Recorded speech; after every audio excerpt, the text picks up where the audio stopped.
Hello there and welcome to the hillside above Oakhampton. Oakhampton's just behind the camera over there. Well, sort of something's over there. I think it's maybe over there a little bit. Anyway, we're sitting on top of a Roman hill fort. So that's an Iron Age hill fort? The Roman fort's down there. We are sitting on top of an Iron Age hill fort. You see, if I say it like that, people think I know what I'm talking about. Yes. And I don't. Really? Yeah. Do you remember when I said in the video before that I don't know much about the lumps and bumps? Well, this is kind of Henry's territory, but we are sitting on a lump, I think we can call it. It's definitely before the Victorians. Okay, yeah. So it's pre-Victorian. Yes. And do you remember learning about the Romans at school? Chaps in skirts, yeah, I remember those. Yeah, I'm sure you do. Nice legs. I'm sure you do. Well, this is before them. Well, overlapping with them. Right, okay. So why do I think it's Roman then? Why did I get that into my head?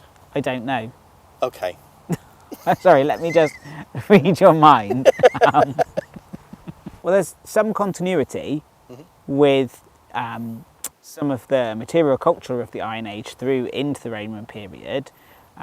So one of the really iconic images, do I mean iconic images or do I just mean image that we've created of the Iron Age period is of the roundhouse, and that being replaced by rectangular houses in the Roman periods, but only kind of up the M5 in near Wellington, they found roundhouses with Roman coins, showing some of the continuity. So there's definite overlap. Okay, so would a Roman have perhaps used this hill fort later on? No. Okay. They wouldn't have used it, but there may have been Romans that came up here to meet with the local chieftain, tribal leader. Although I don't actually know the age of this hill fort. Hill forts occur kind of through quite a span of the Iron Age and kind of move in and out of use. I mean, so we're kind of on the northwestern corner of Dartmoor where we are. If you go head east along the edge, you may remember we've been to Fingal Bridge and Castle Drogo, which we will actually feature in another video. Well, up from Fingal Bridge, on one side of the river you've got Prestonbury Castle, which is another Iron Age hill fort. On the other side of the river you've got Cranbrook Castle, which is another, and then a little bit further down on the same side you've got Wooston Castle. So you've got three hill forts in quite close proximity. Now, that could have been that, that's tribal boundaries, or it could have been that they come from different time periods. So I don't know when within the Iron Age this one comes from. I don't know, and one of the questions I want to kind of look into, and we can find some information on, is whether there's even been any excavations done here. That's the exciting thing, and that's the reason we're doing this little video today, is to sort of bring you in for a little while on the sort of deliberations that we're having to try and work out what these sites are. The lumps and the bumps are kind of the most fun, really, because we don't know a lot about them, and we're going to find something about them. We can be detectives.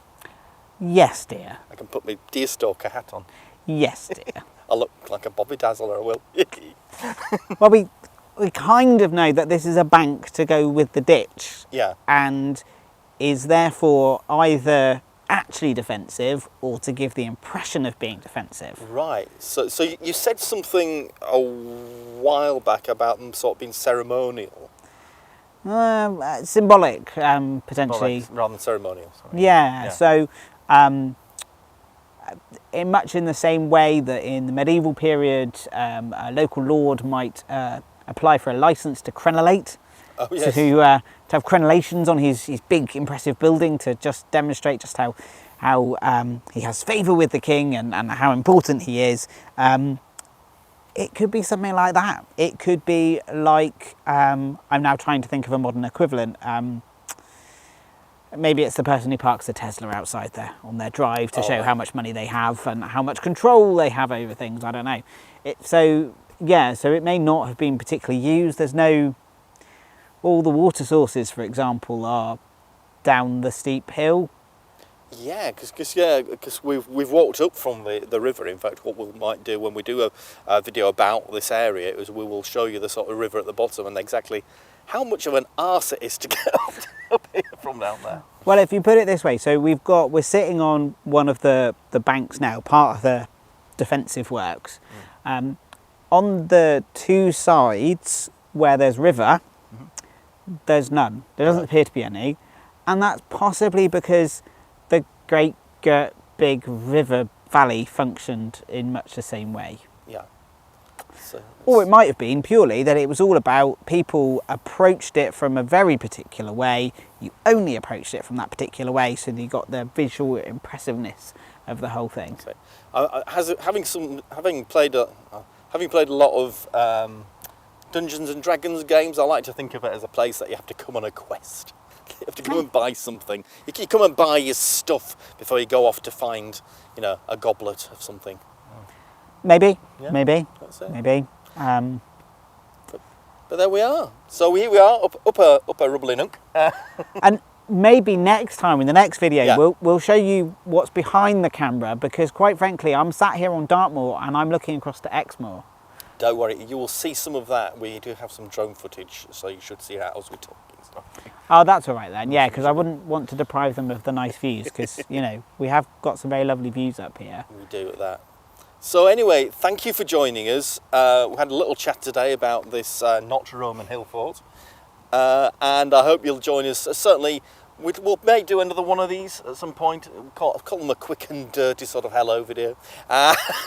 Introduce you to some of the places that we're Yeah. going to visit later on, because I think it's quite a bit of fun, and we'll make sure that you get hopefully some of the sunshine in all of this. It's gorgeous today, it really is. So we're going to go down and maybe have a nice cup of tea. Ooh, cup of tea. Yeah. So thank you very much. Love you. Bye bye.